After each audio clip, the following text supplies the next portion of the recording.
Boa tarde a todas e todos os ouvintes aqui da nossa TV Expresso 61, este programa da Rede Brasileira de Educação e Direitos Humanos, que hoje está aqui entrevistando o senhor Fábio Eon, que é cientista político pela Universidade de Brasília e tem seu mestrado em gestão de projetos pela London University, na Inglaterra, e tem uma trajetória de longa experiência profissional com projetos de cooperação internacional e atualmente é coordenador da área de Ciências Humanas e Sociais da Unesco no Brasil.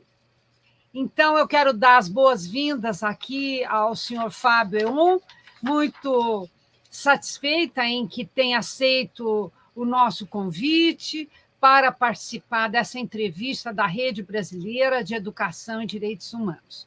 Tudo bem, Fábio? Tudo bem, professora Anaí. Eu que agradeço o convite, é uma honra ser entrevistado pela senhora. Então, Fábio, nós dois fizemos parte, né, do Comitê Nacional de Educação e Direitos Humanos, nos velhos tempos do comitê, né, que levava à frente uma política de educação e direitos humanos no país, né?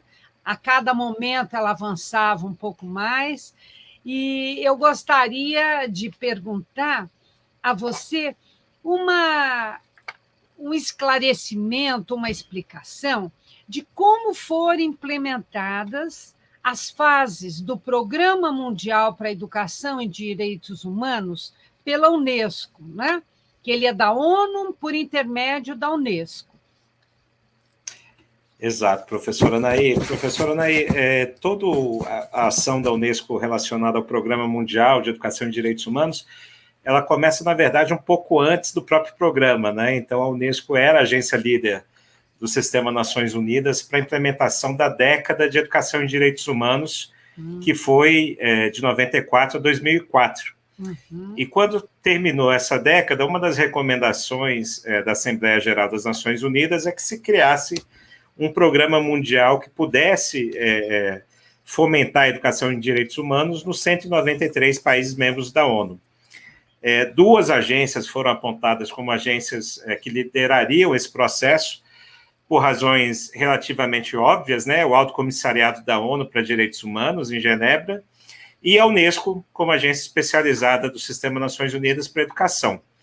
Então, em 2005, tem início o Programa Mundial de Educação e Direitos Humanos, e ele já nasce com a ideia de concluir essa meta ambiciosa, né, de sensibilização de alunos, docentes em direitos humanos através de etapas ou fases, né, como se costumou chamar.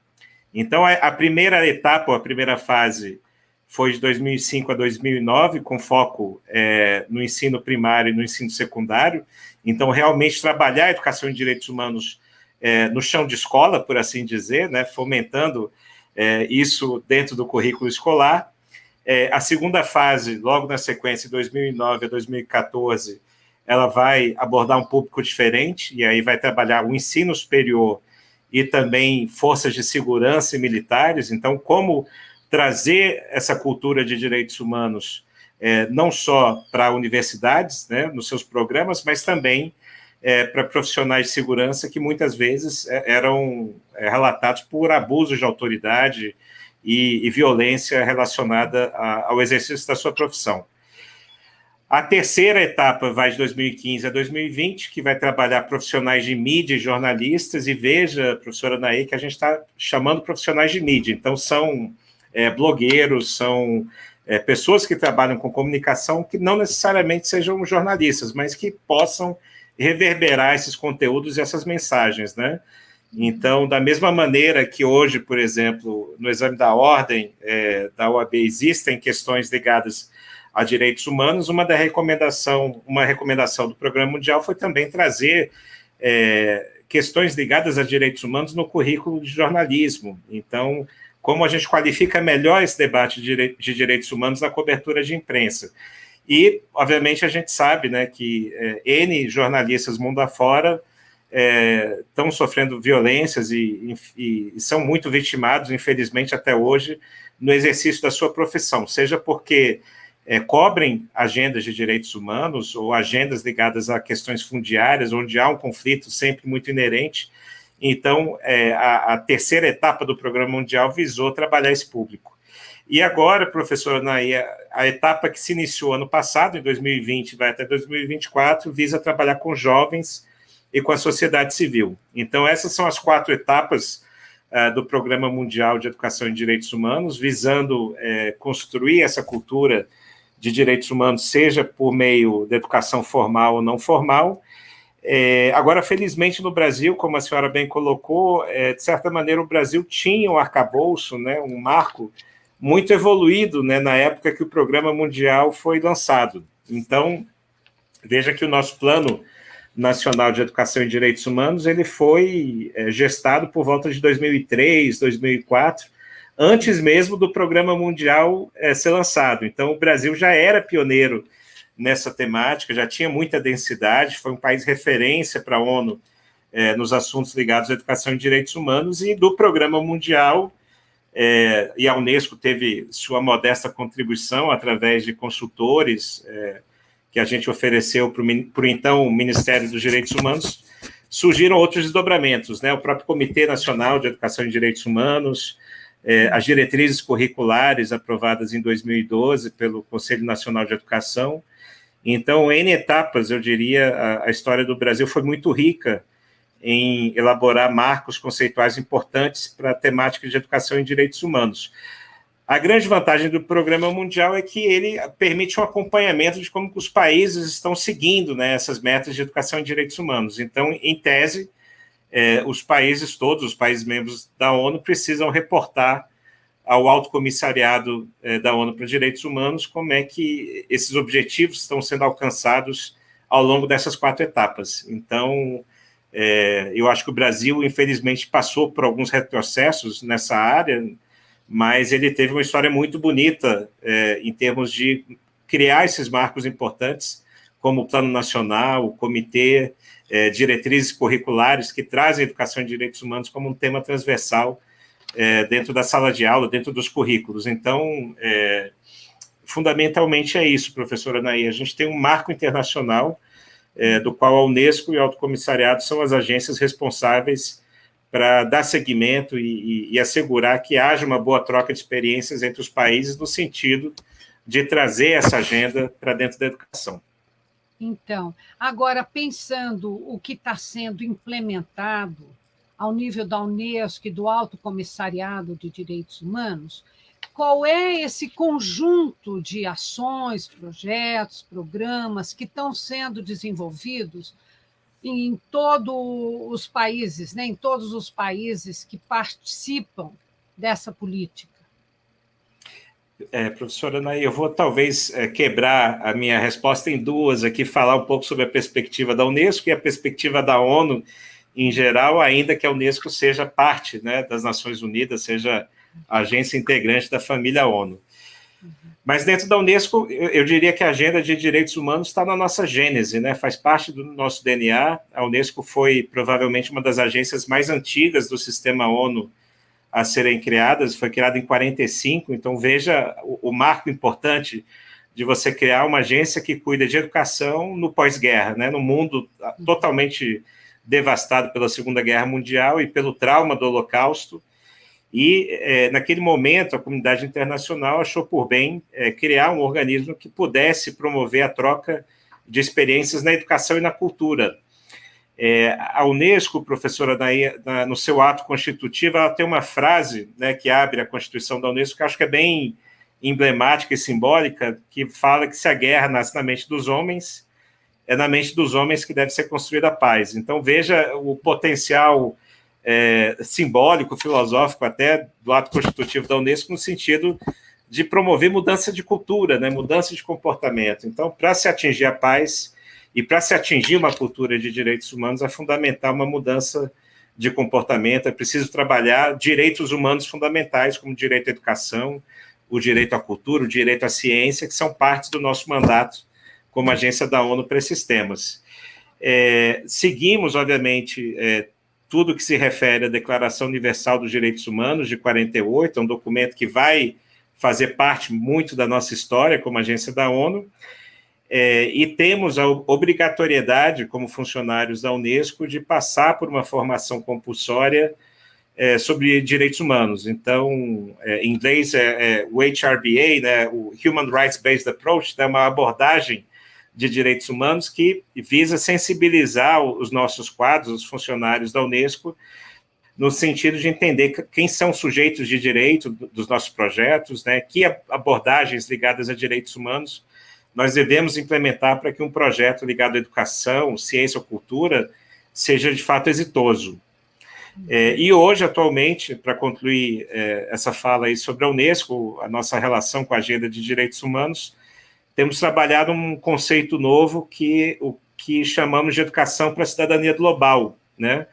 Que é, de certa maneira, a educação em direitos humanos, mas entendendo que a criança, o jovem, é um cidadão do mundo, né? Então, o que acontece, por exemplo, na Síria, o que acontece relacionado a mudanças climáticas, apesar de você estar morando aqui no Brasil, te afeta como ser humano, como um cidadão do mundo, um cidadão global. Então, essa ideia de educação para a cidadania global, ela vem com muita força dentro do sistema Nações Unidas, e ela hoje perpassa os documentos orientativos da Unesco ligados à educação.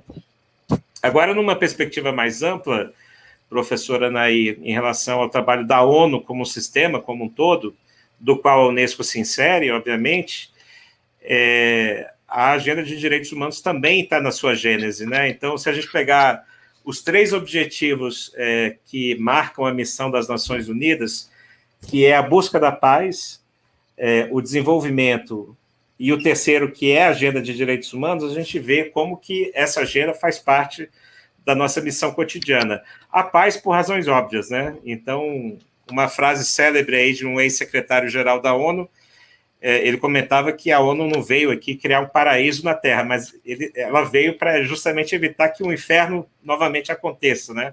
Que a gente possa ter um organismo que seja supranacional, que ajude a dirimir conflitos. O desenvolvimento são questões ligadas a razões óbvias aí do nosso mandato, né? Então, como sistema Nações Unidas, a gente busca a prosperidade dos povos, né, o desenvolvimento econômico, mas isso muda um pouco de figura a partir dos anos 80, quando se traz essa noção de desenvolvimento com o rosto humano, né? O próprio IDH, que a gente conhece tanto, que a gente faz tanta referência, o Índice de Desenvolvimento Humano, ele nada mais é que uma composição de variáveis que dizem respeito à renda, mas também à saúde e educação. Então, não basta mais aferir o desenvolvimento numa lógica meramente econômica, de geração de riqueza, mas é preciso também ver como anda o bem-estar da população em geral. E o terceiro tripé, né, o tripé talvez mais relevante, é a agenda de direitos humanos, vinculada à Declaração Universal, que eu já havia comentado, né, que nos seus 30 artigos define de maneira muito singela, né, o que é um ser humano, né, o que é esses princípios aí tão citados na literatura de interdependência, de universalidade, né, o que caracteriza os direitos humanos. E é uma coincidência de datas muito oportuna, né, porque ao passo que as Nações Unidas são criadas em 45, a declaração é lançada pouco tempo depois, em 48, e esses dois caminhos vão se entrelaçar ao longo de nossa história. Hoje, obviamente, o sistema Nações Unidas está muito envolvido no que se convencionou chamar a Agenda 2030, que é a agenda dos Objetivos de Desenvolvimento Sustentável. 17 objetivos que, de certa maneira, reúnem compromissos internacionais ligados à educação, ligados ao desenvolvimento, à equidade de gênero, mas que nada mais é, professora Anaí, que uma agenda de direitos humanos, né? Se a gente for analisar e traduzir esses objetivos de desenvolvimento por realização de direitos, né? E nada mais são esses 17 objetivos do que a realização de direitos fundamentais, a gente entende que essa Agenda 2030 nada mais é que uma agenda de proteção e promoção de direitos humanos. Então, em síntese, né, acredito que o papel da Unesco e o papel da ONU, em linhas gerais, vai ser sempre a realização de direitos humanos preconizados na Declaração Universal. Uhum. Então, no caso do Brasil, não é? Que ações, projetos, programas que a Unesco já realizou e atualmente está realizando na área da educação e direitos humanos, que você destacaria, não é, Fábio? Claro. Professora Nay, como organismo da ONU, a Unesco ela age sob demanda, né? A gente é instado a prestar cooperação, né? Nossa missão principal é prestar cooperação técnica internacional. Eu insisto no internacional porque é uma cooperação qualificada no sentido de trazer boas práticas de fora para cá, mas o caminho inverso também, né? Trazer boas práticas do Brasil para outros países membros que eventualmente se beneficiem do que o Brasil tem desenvolvido em educação, ciência e cultura, nos temas do nosso mandato. A nossa cooperação aqui no Brasil, ela se dá regulada por meio do Itamaraty, pelo Ministério das Relações Exteriores. É ele que vai regular esses acordos de cooperação que a Unesco firma com entes públicos, nos 3 níveis. Então, hoje, professora Anaí, a gente tem uma carteira felizmente grande de projetos, né?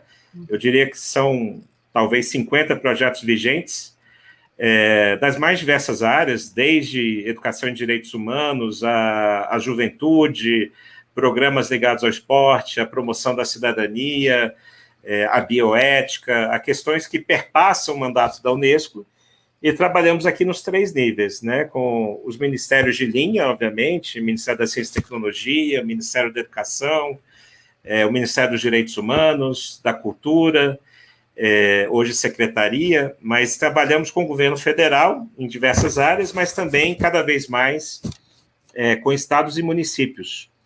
Esses acordos de cooperação se convencionou chamar de PRODOCs, né? São acordos que são firmados entre 3 partes, né? São 3 partícipes, a Unesco como agência que vai prestar cooperação, o ente que vai se conveniar com a Unesco, seja governo federal, estadual e municipal, e a Agência Brasileira de Cooperação, a ABC, que é um braço do MRE, do Ministério das Relações Exteriores. Então, é a Agência Brasileira de Cooperação que nos ajuda na implementação desses planos de trabalho, desses projetos, vários deles, inclusive, em direitos humanos, né? Tivemos um projeto que teve uma história muito bonita, professora Anaí, que certamente a senhora acompanhou, que era o 3034, o título dele era Educação em Direitos Humanos, inclusive. Ele começou já na época que o Ministério ainda não existia como Ministério, ele era uma secretaria vinculada ao Ministério da Justiça e depois ganhou status de Ministério Independente. Mas desde então nós firmamos vários acordos, né? Temos acordos hoje vigentes ligados à pessoa com deficiência, acessibilidade, projetos voltados à juventude e projetos hoje agora também voltados à pessoa idosa. Então, o rol de temas é um rol muito amplo, mas sempre aqui na nossa função de prestar cooperação a um país constituinte da Unesco, no caso o Brasil. Então, nós estamos aqui sempre nesse processo de escuta, de entender quais são as demandas técnicas dos nossos parceiros e tentar trazer, né, uma cooperação por meio de consultores, por meio da organização de eventos, capacitações, que possa ajudar na realização do mandato dessas instituições. Então, no caso, a Unesco tem também as famosas cátedras, né, de direitos humanos, que são distribuídas a nível internacional, né? E, no caso, eu gostaria que você explicasse um pouco como é que foram criadas essas cátedras, não é? E como elas estão sendo implementadas. Perfeito, professora Anaí. As cátedras Unesco, veja o desafio que é trabalhar numa organização que trabalha com educação, ciência e cultura, né? São temas que são universos em si, né? Nosso mandato, felizmente, é muito rico como agência da ONU, mas os funcionários da ONU integram uma equipe relativamente pequena. Então, para cumprir um mandato tão ambicioso como esse, nos anos 90, a Unesco tomou a decisão de se aliar à academia, né, às universidades, que desenvolvessem projetos de pesquisa, ensino ou extensão em áreas do nosso mandato. Então, isso foi uma ideia criada, inclusive, por um brasileiro que chefiou a área de ensino superior da Unesco na nossa sede em Paris por muitos anos, e ele criou, naquele momento, a ideia de Cátedra Unesco, que era esse convênio, né, essa relação de parceria entre a Unesco e uma universidade em temas mais variados, desde a inteligência artificial, a direitos humanos, a bioética. E esse foi um projeto que cresceu bastante dentro da casa. Hoje, professora, nós temos 700 cátedras Unesco espalhadas no mundo todo, em diversos temas, né, que a Unesco cobre, e aqui no Brasil nós temos em torno de 25 cátedras Unesco, cátedras ligadas à bioética, educação à distância, a direitos humanos, inclusive, e em vários estados espalhados aqui pelo Brasil. Então, são cátedras as mais variadas possíveis, com entidades são públicas, às vezes, universidades federais, mas também universidades estaduais e, muitas vezes, entidades privadas.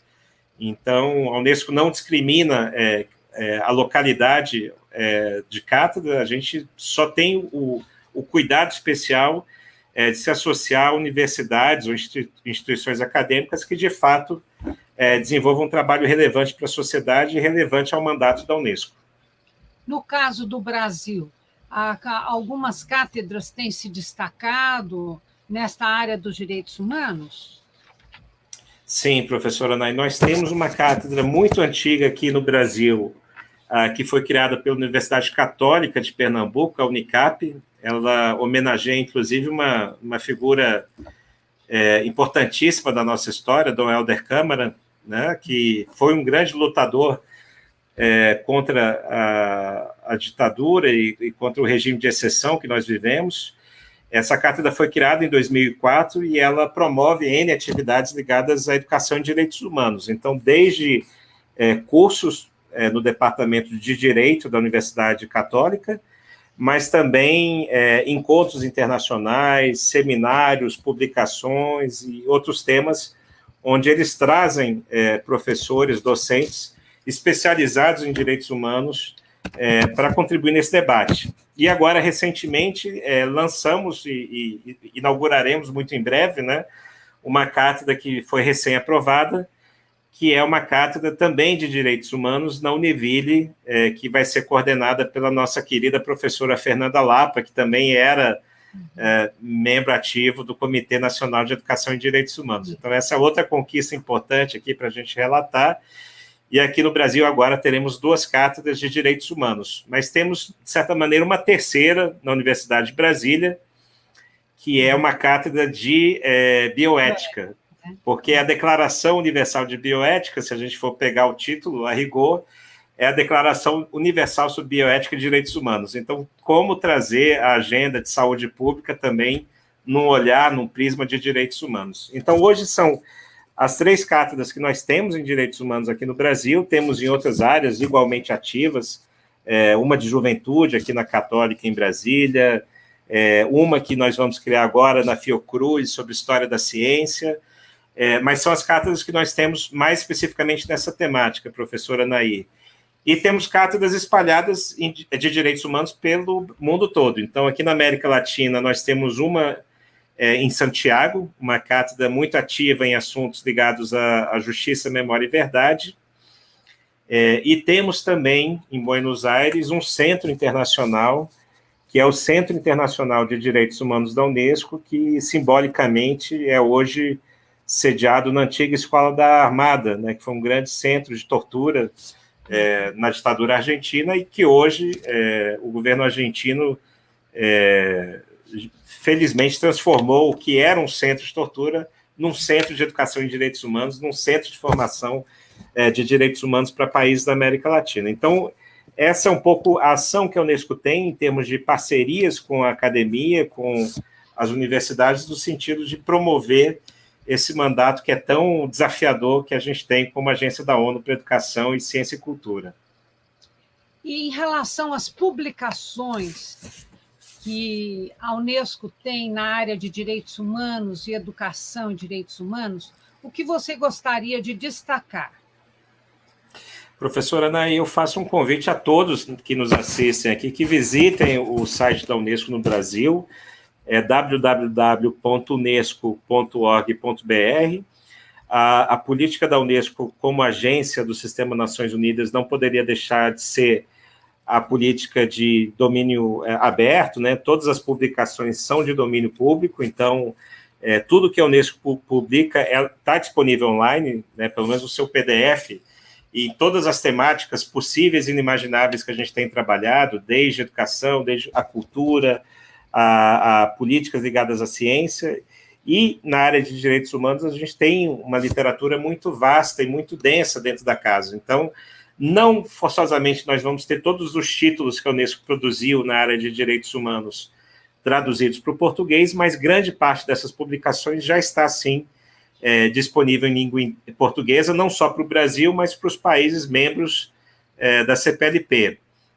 O Programa Mundial de Educação e Direitos Humanos, que abriu a sua entrevista, professora Anaí, ele já se encontra traduzido, pelo menos nas 3 primeiras fases, a fase 1, a fase 2 e a fase 3. Essas publicações estão no nosso site, podem ser baixadas nesse momento, e estamos agora no processo de traduzir a etapa 4, que é a etapa atualmente vigente do Programa Mundial de Educação e Direitos Humanos. A gente espera que esses documentos inspirem estados e municípios. Sim, essa etapa, você podia explicar um pouco o que está sendo implementada sobre juventude?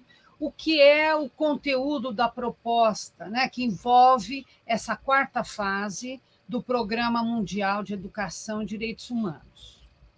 Claro, professora Anaí, bem colocado. A 4ª etapa, a etapa atualmente vigente, que vai até 2024, ela visa colocar a juventude no papel de protagonista e agente de mudança em relação à educação e direitos humanos. Então, dentro da nossa casa, aqui na Unesco, nós temos tomado esse cuidado, talvez seja uma das poucas agências da ONU que tem a juventude com voz ativa, né? A nossa conferência geral, que acontece a cada 2 anos, onde as decisões da Unesco são tomadas e o orçamento da Unesco é aprovado, ela é antecedida por um fórum da juventude que tem voz ativa. Esse fórum tem participação de delegados jovens do mundo todo, e eles, através de resoluções, impactam bastante o nosso trabalho.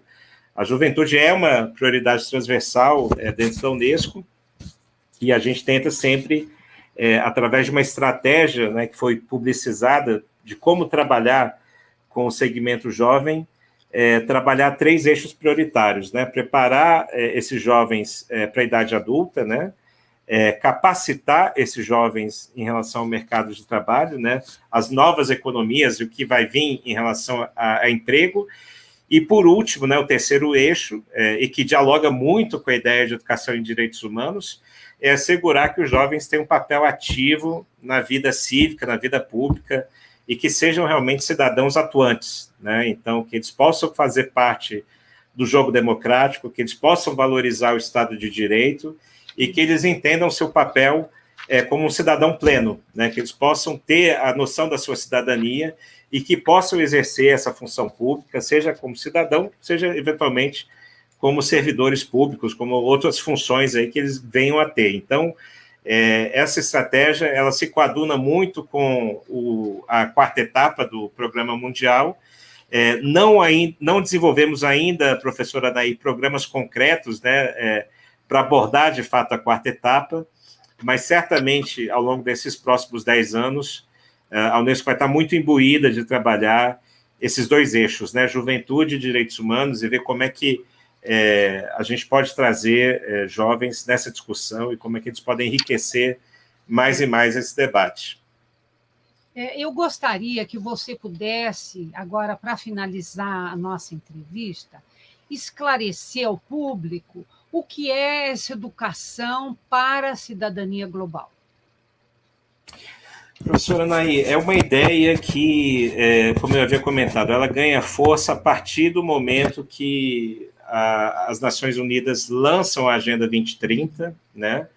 Esse conjunto de 17 ODSs, e eu acho que a grande vantagem, né, por assim dizer, da Agenda 2030 é que eu diria que ela tem dois atrativos muito grandes. Primeiro, que ela permite uma métrica, né? Esses objetivos eles são muito bem complementados através de metas e indicadores, e isso permite ver como que esses países estão avançando no sentido de promover a equidade de gênero, de promover o acesso à educação universal e de qualidade, promover o acesso à água. Então, cada um desses 17 objetivos ambiciosos, eles se revestem de 15, 16, às vezes 17 metas cada um, que são mensuráveis. Então, essa é a primeira vantagem dessa agenda. E a segunda vantagem é o potencial de permitir a comparabilidade. Então, nenhum país, em 2030, quer se ver numa situação que avançou pouco, né? Então, acaba que isso gera uma corrida positiva em termos dos países abraçarem essa agenda de desenvolvimento e avançarem na construção desses indicadores, na construção desses direitos, né? Como eu disse, direitos fundamentais. Agora, não é uma agenda que é exclusividade das Nações Unidas, né? As Nações Unidas ajudaram, talvez, a redigir essa noção do que seriam esses 17 ODSs, mas é uma agenda compartilhada, né? Então, isso é responsabilidade do poder público, obviamente, né, do Estado, mas também da academia, do setor privado e de nós como indivíduos. Então, como indivíduos, é preciso que, desde cedo, crianças e jovens entendam seu papel na realização desses direitos. É por isso que a grande parte do material que a Unesco tem produzido ligado à educação tem versado sobre essa ideia de educação para a cidadania global, para que a gente possa, como cidadão, abordar os problemas, os desafios da nossa humanidade, mas de uma maneira mais transversal, de uma maneira mais holística, e que não fique confinada à noção artificial de fronteiras, né? E que a gente entenda nosso papel em sociedade, nosso papel no mundo. Sim, e a Unesco também tem trabalhado com esse conceito da cidadania global, né? Exatamente. Você tem desenvolvido alguns estudos, né? Alguns documentos para, vamos dizer, dar um suporte, né, a esse novo conceito de cidadania global. Né? Você quer destacar alguma questão da cidadania global que você acha importante, que os ouvintes conheçam e possam partilhar disso? Claro, professora Anaí, eu agradeço a oportunidade. O que eu posso comentar é que nós temos uma experiência muito bem sucedida aqui no Brasil com a cidade de São Paulo, por exemplo, né? Hoje, esse material de educação para os ODS, né, de educação para a cidadania global, ele é adotado em escolas públicas de São Paulo, né?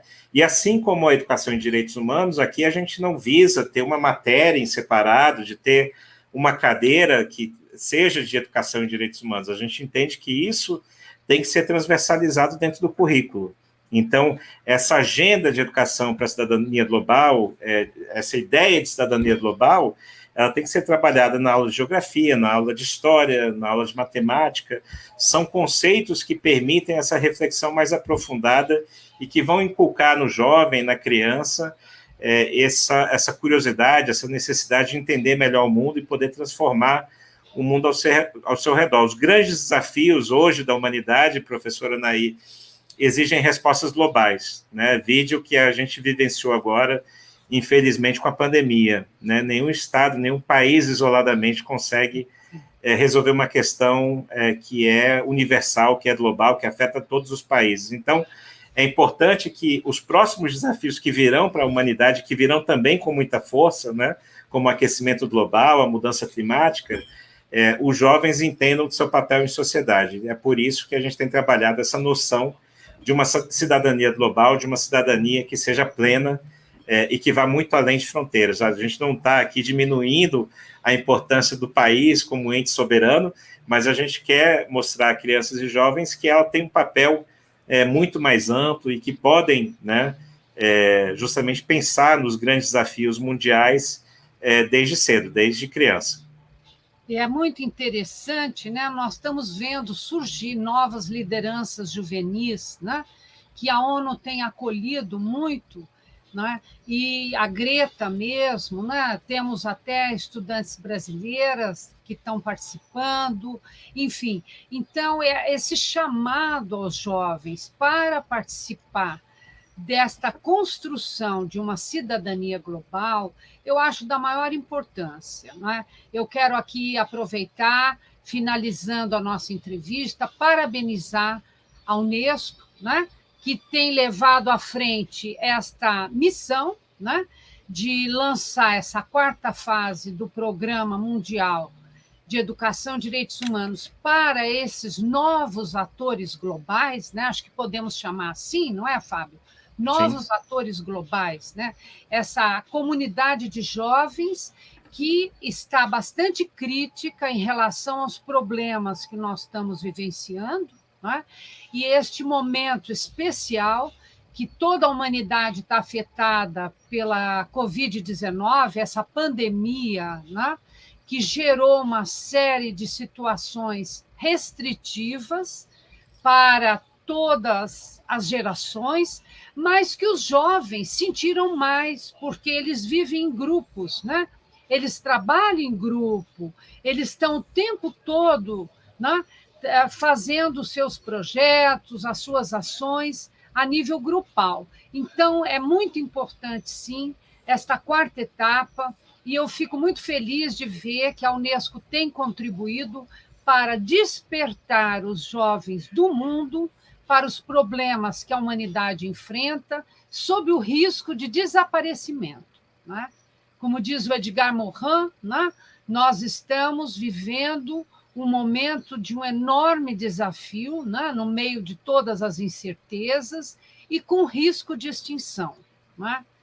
Então, eu vou agradecer a você, muito obrigada por ter participado hoje do nosso programa e teremos certamente novas oportunidades dessa interlocução para enriquecer os espectadores aqui da TV 61 e toda a rede brasileira de educação e direitos humanos, que hoje já está com mais de 440 inscritos e mais de 50 entidades da sociedade civil e de alguns núcleos de universidade que estão participando da rede. Então, muito obrigada, Fábio, e até um outro momento que a gente possa retomar esta conversa importante em torno da educação e direitos humanos. Um abraço.